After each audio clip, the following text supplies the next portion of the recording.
Dinagat Islands, the mystical island province of love. A place where history, legend, and nature come together. Long before the Spaniards arrived, settlers from Surigao and nearby Visayan Islands had already made these lands their home.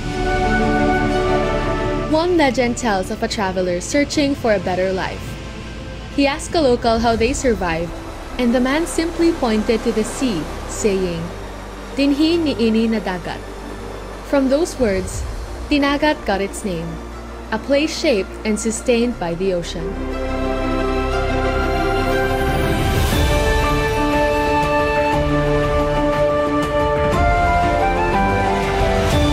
But beyond myths, Dinagat holds a place in history. In 1944, its shores became a witness to World War II.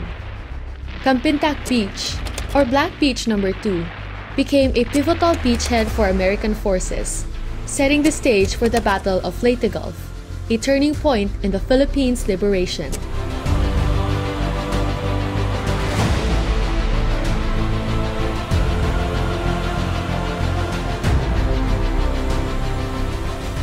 Today, Dinagat is more than just its past. It's a paradise of 25 outlying islands and 7 municipalities, where limestone cliffs rise above turquoise waters, beaches remain untouched, and caves wait to be explored. Around 128,000 people call it home, their lives deeply connected to the sea, whether through fishing, farming, or the stories passed down through generations. Ang uban gani ato kasagaran mga apo na.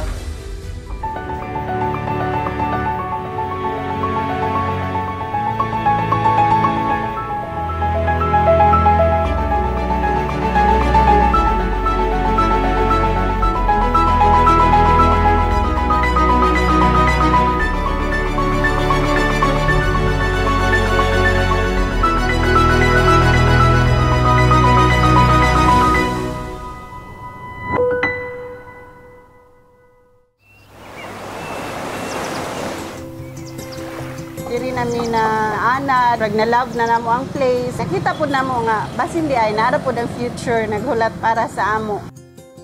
Okay ra man. Kunja mura man pugog na naanad ra kay bata pa ko ninhi naman ko. Dari ko na deployed kay taga dinhi man jud ko sa Dinagat.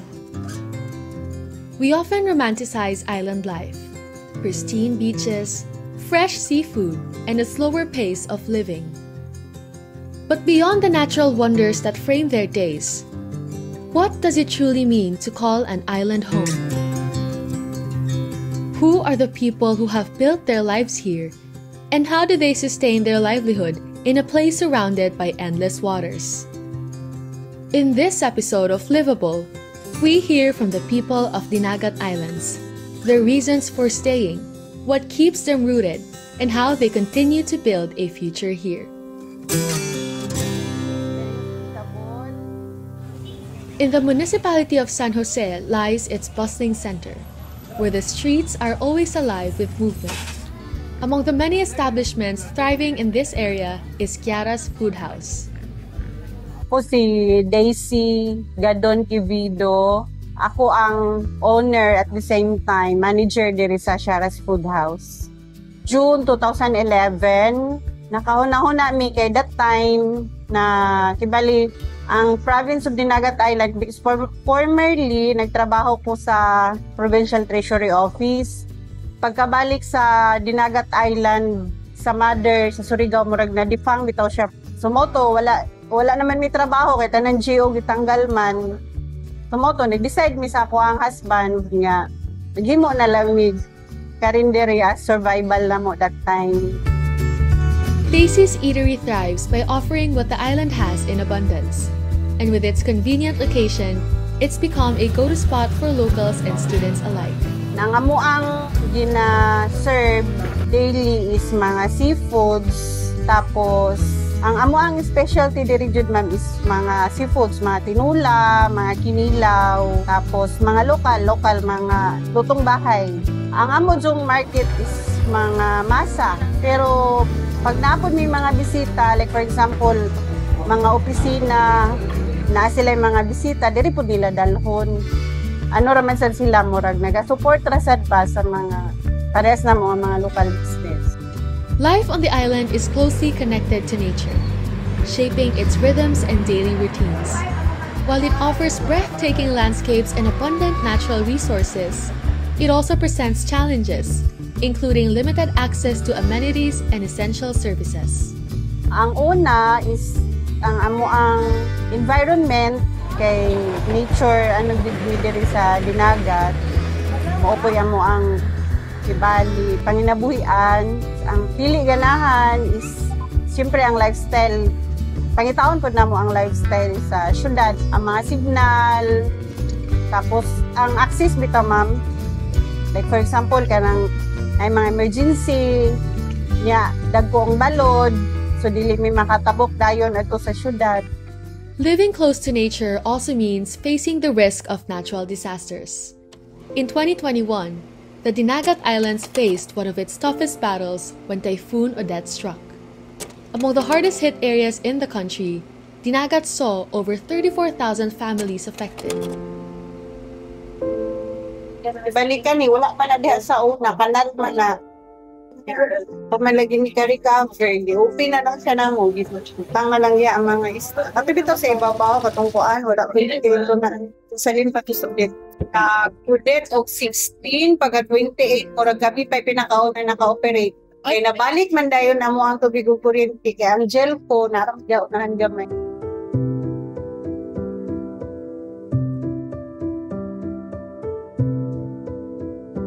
Unang-una, naigo man gyud mi sa Odette, no? Nya man the government has helped us a lot, no? Gitabangan ta sa gobyerno, nahatagan ta halos og mga ayuda, ang uban nakabangon, we created many programs. So dili pa gyud perfect. Ang uban kanang mga nangaguba diha dili man gyud pwede nga ayuhon tanan sa gobyerno ng ilang private nga balay kay ug mao na mapurdoy ang atong gobyerno. So we are encouraging them na magtinabangay tang tanan. So as to preparedness, Dinagat has been always on the top 3 nga sagawad kalasag. So every year for the past 10 years ang Dinagat permanently 1 to 3 on resiliency and gawad kalasag because we have innovations also in Dinagat in our preparedness for whatever eventualities or natural disaster. Muna kong gingon sa NDRRMC, permanente may nga 1, 2, 3 nga probinsya sa 82 ka probinsya. For example, may ingon kang ang usual victim during disaster, ang mga bata. Di ba? Pero diri sa Dinagat, ang among incident commander nga gitrain ang mga bata. So kabalo sila mulid sa ilang mga kaubang bata, sa ilang pamilya. Kaya namin listong kabataan program nga only in Dinagat nga ang bata day pwede siya mag-incident commander o na disaster. So mao nang wala mi kayo problema on leading and at the same time preparing our people to survive in natural calamities. So mao nang mga innovations pod diri sa Dinagat as part of that. Up next, let's dive into the challenges Dinagat residents face, how they adapt, sustain their businesses, and stay rooted in their island home. Amo jud nang ipasigarbo diri sa Dinagat Island.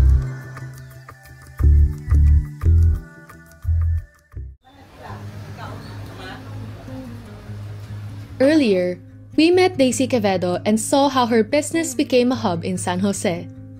Now let's take a closer look at the Dinagat community, how they thrive despite limitations, and what healthcare access looks like for them.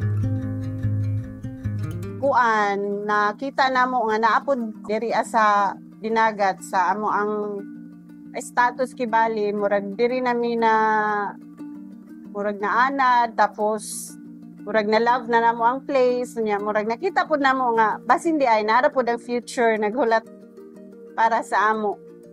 Sa ako ang upat ka anak, favorable kay sa amo kay tapad lang yun namo ang college private nga, although private siya, pero ang akong mga anak is dili naman magpamasahe pa bitaw.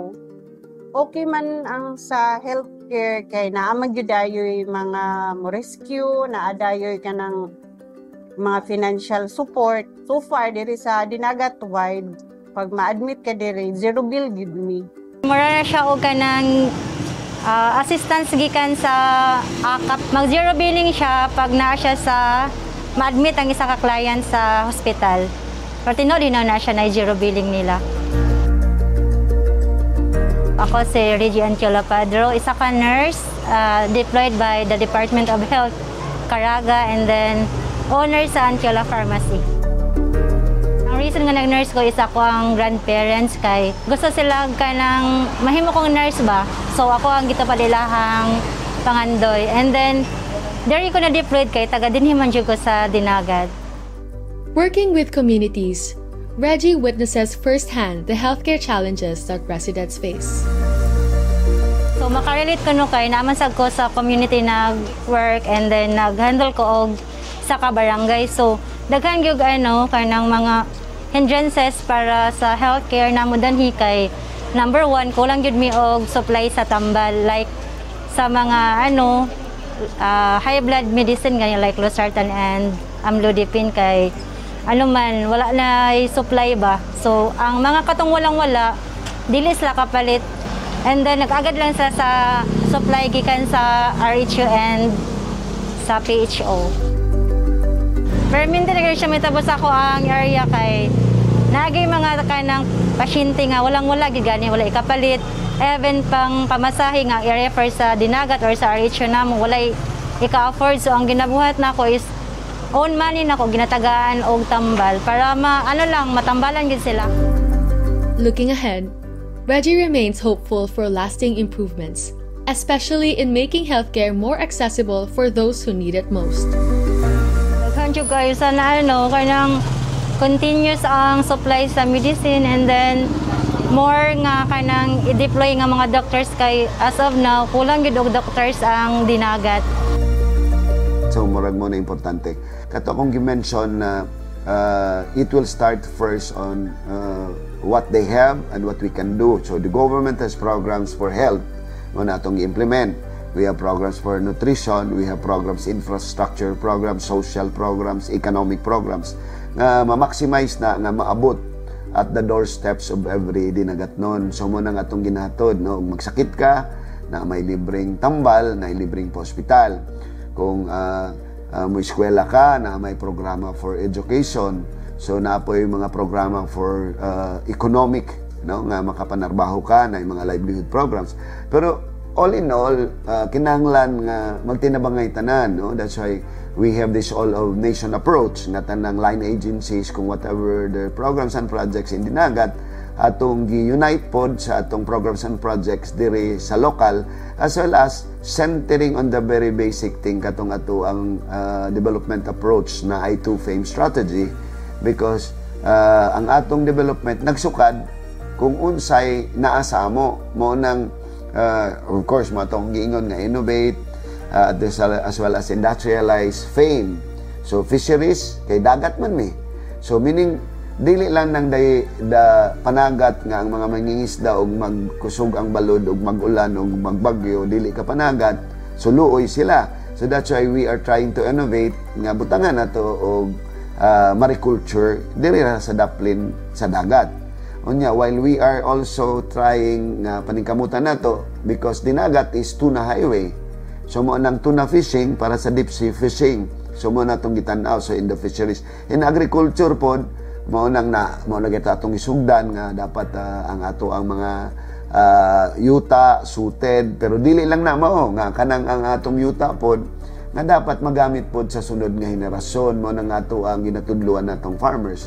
Ang mining pod kabaluta kung asa tong mga mining areas so nang atong gi-check pod with mining laws unya ecotourism kung unsay safe unya maayo ang agtuanan sa atong mga turista at the same time training our people to be able to promote healthy and ecotourism in Dinagat Islands nga while tourists are coming there so learning on who we are and what we are and we will be learning from them. So in kini siya nga efforts mauning ato ang ginasulti permanente nga kini siya ang all of nation approach o approach para sa kinatibukan og ugmadamlan. One of Dinagat's tourist destinations is the enchanting Bababu Lake. Rik man na og langit, Its caretaker and owner shared that locals believe the lake is more than just a body of water. Ang mga nahitabo dining lugar sa atong Lake Bobo. Now, datong year 1970, dunay tao nga. It carries an air of mystery and sacredness that must not be disturbed. Because of this, many discourage fishing in its waters, believing that taking fish could bring misfortune or disrupt the lake's delicate balance. This deeply rooted belief not only reflects local traditions, but also aligns with Dinagat's commitment to ecotourism, highlighting the importance of preserving its natural wonders. Next, we explore the government's vision for Dinagat, its plans for the island's future, and what it means for its people. Na ako, Livable ikaw, will be right kitang back. tanan ang remedy. Datong year 1970, dunay tao nga namingwit dinhi. O niingon akong tatay, kung makakuha ka Brad, manghatag ka sa mga bato ba, makakuha ka. Na ang nahitabo, nakakuha siya mga 10 kilos nga isda nga gitawag siya og mangalho. Kanang mangalho nga isda, kuha na siya kanang dagkugan siya ngipon, mura siya batog, pero dili mo na siya manghilabot yun o gilabtang yun na mangagat yun ng tao. Na karon sa tulo ka bisis niya gikuha niya, akong tatay miingon tong tao na mingwit nga, Brad, nagkakuha kag isda. Oo, nagkakuha ko. Ya, nanghilas ka, nanghatag ba ko ka? Ya, hindi wala ra ba? Wala mas tatay. Wala lamang bali ba? Hindi. Balik na po siya direk pangawil. Dini, salik. Karon ni tabo, sayo ra siya nakabalik dito sa beach sa namo. Brad, sayo ra man ka nakabalik. Kung Brad, di na ko balik dito Brad.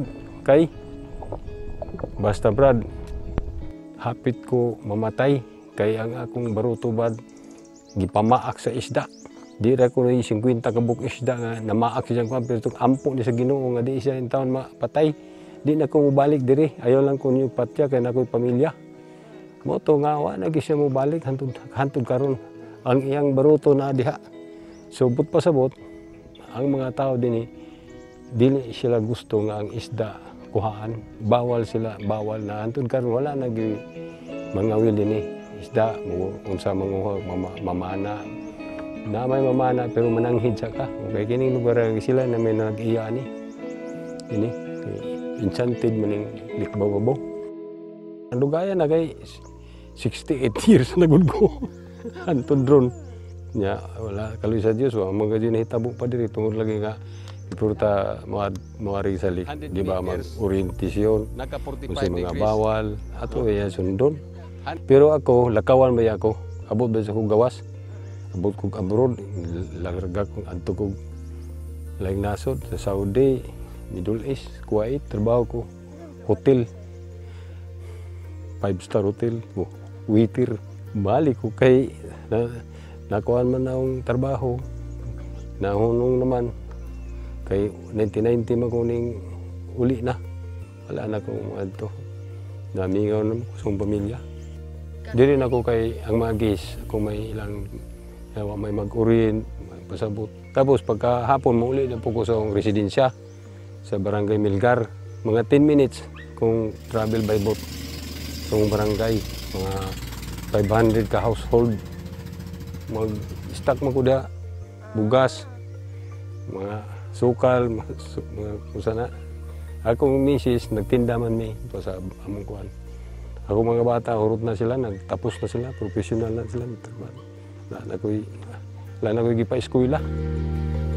Pagkusog na ni, wala na ko manarbaho. Wala ko mulakaw, wala ko matug Manila. Kay dinirakan ko, kay sa mga pamuan na may mga gis, gahapon, nakaguide ko. Muna, mura mong pugog na naanadra, kay bata pa ko, ninhin naman ko. Pero pag graduate na kong high school, nanglakaw na ko. Dito na ko narbaho sa Mangagoy Bislig City. Trabahante ko sa yung pick-up company. Human, undang ko, larga ko Manila. Trabaho na po ko dito mga konstruksyon. Pamilyado naman lagi. Human, nagka-abroad na doon ko. Riyadh, Saudi. Sa Kuwait po ko sa katuig. Kuwait. Puros hotel lang pantrabaho. Hotel worker. After years of working abroad, Rick found his way back home to Dinagat, where he now dedicates his time to guiding visitors and ensuring that Bababu Lake remains respected and protected. His role as a caretaker reflects a deeper commitment among locals to safeguard their natural and cultural heritage. The same commitment is at the heart of the local government's vision for Dinagat, where conservation and ecotourism go hand in hand.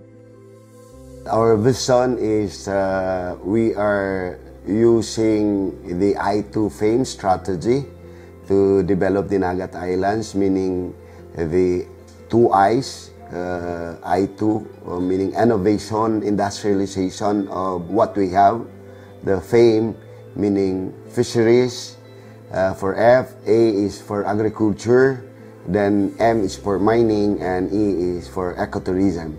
That's why the I2 FAME strategy that we are employing here in Dinagat to be able to achieve what we envision for our people. Primarily, since that's part of our strategy, the I2 FAME, the ecotourism promotion, we are trying to coordinate with, of course, the Department of Tourism, our neighboring provinces, such as the province of Surigao del Norte, and the province of Southern Leyte.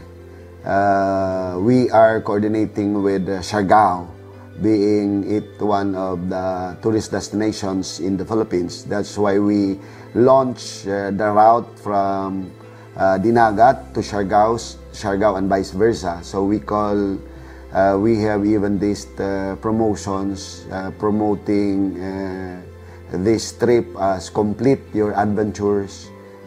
Visit Dinagat Islands. So meaning we are complementing what Siargao is promoting, and to complete the adventures that Siargao is giving, the tourists are invited to visit us in Dinagat so that there will be, we open the route so that they can come. And at the same time, we also coordinated with the Tourism Council of Surigao del Norte, and we launched also the Surigao City, Surigao del Norte, and Dinagat route, promoting tourism destinations in Surigao del Norte, Surigao City, and Dinagat. And hopefully within this month, we are arranging with Southern Leyte, including the city of Ormoc, so that the tourists coming from Cebu, they will just go to Ormoc, to Southern Leyte, cross to Dinagat, go to Siargao, and vice versa. So, mo nang atong gi-implement sa Dinagat, nga atong gipa-soil lab ang mga soil para ma-fit siya sa itanom, para ang mga farmers can plant, unya mo yield silang taas-taas, because the usual framework sa mga farmers, kung unsay gitanom sa uban, mauro po iyang sundugon. So, we approach technically farming nga mutaas ang income sa farmers kung sundon niya ang unsay dapat itanom sa iyang yuta. Of course, with we being as a mineral reservation, no, kaning ang Dinagat Manggod has been under mineral reservation by virtue of Commonwealth Act by then Commonwealth President Manuel Quezon in 1939. Because of that, kaning tibuok isla sa Dinagat, nahimo siya og mineral reservation, and this is reserved for mining. So, pag abot sa mga tao, nang daghan ng nauna nga mga mining claims before niabot ang atong development. That's why we are balancing with the Mining Act of 1995, with the local laws, o niya man atong tourism promotions, nga we believe that we can coexist together, agriculture, mining, and tourism. Una, atong giklaro gyud, no, ato ang nagbuhat og tourism master plan. So atong gitan-aw, nagbuhat po tag kaning ato ang environmental plan na dili sila malayo, no? Mao nang in our tourism master plan apil na diha ang ato ang environmental conservation. So for instance, kanang mga mining reserves nga na-claims long time ago, unya man nakaapekto sa amo ang kultura, for example kanang babaeng bukid nga part of the culture of Dinagat. Kung imong tan-awon legally, pwede gyud na siya minahon because naay permits o naay kumpleto sila nga documents. But as the governor, I declared through an executive order na no to mining in babaeng bukid. So meaning, mo nang nag-win-win mi, nagsabot mi, mo nang ato ang gibuhat karon. So for example, aside from that, kanang sa mining side, of course with the influx of people to come, ang problema na pud nato diha ang basura. So karon pa lang ato nang ginaandaman kung how are we going to recycle the basura, unsa nato magamit, unya ma-dispose properly. Dinagat Islands, first and foremost, you are very safe to come to Dinagat Islands. As I mentioned, we don't have insurgency. We are an island province. We don't have drugs in Dinagat, and we are almost zero crime. If you wanted to visit beaches, by the name alone, we are Dinagat, meaning dagat. So we have the best dagat, one of the best probably. So you just come, visit Dinagat Islands, experience it by yourselves. And sa tanan, no, akong gimbitahan nga mo suroy sa Dinagat and surely experience it for your own selves kung unsa ang Dinagat Islands. Unya kami sa Dinagat, we would always say ang tanan na ikasulbaran kung unsa man ang mga problema kay we believe na ako, ikaw, kitang tanan ang remedy o kitang tanan gibuhat nga mahimong solusyon sa mga problema dili mahimong problema. Salamat. Life in Dinagat Islands is a delicate balance between beauty and resilience.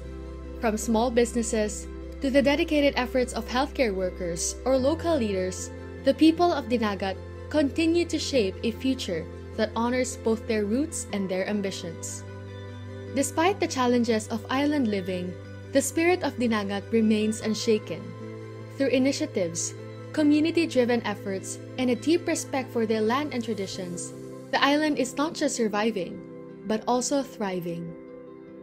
With sustainable development, improved infrastructure, and a commitment to preserving its natural wonders, Dinagat Islands proves that livability is not just about convenience. It's about resilience, innovation, and the unwavering love of those who call it home.